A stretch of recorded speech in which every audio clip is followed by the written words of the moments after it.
અરવિંદ કેજરીવાલની આમ આદમી પાર્ટીએ વિધાનસભા ચૂંટણીની તૈયારીઓના ભાગરૂપે તેઓના ઉમેદવારોની પ્રથમ યાદી બહાર પાડી છે.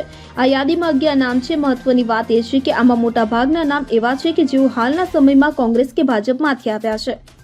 આપે ભાજપમાંથી 3 અને કોંગ્રેસમાંથી 3 નામોની ટિકિટ આપી છે. તાજેતરમાં આપે ભાજપના 3 નેતાઓ બ્રહ્માસિંહ તંવર, અનિલ ઝા અને બીબી ત્યાગીને પોતાના ઉમેદવાર બનાવ્યા છે. આપે કોંગ્રેસના 3 નેતાઓ ચૌધરી ઝુબેર, ભીરસિંહ ધીંગાન અને સુમેશ શોકીનને પણ ટિકિટ આપી છે. જાણકારી મુજબ બ્રહ્મસિંહ તંવર ભાજપના ધારાસભ્ય રહી ચૂક્યા છે. તેઓ ઓક્ટોબર મહિનામાં આમ આદમી પાર્ટીમાં જોડાયા હતા.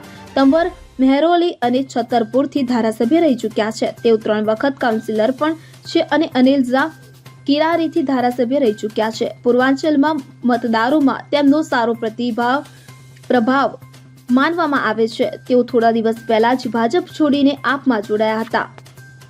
Bureau report CN24 news. હવે જુઓ દેશ દુનિયાની તમામ ખબરો તમારી આંગળીના ટેરવે.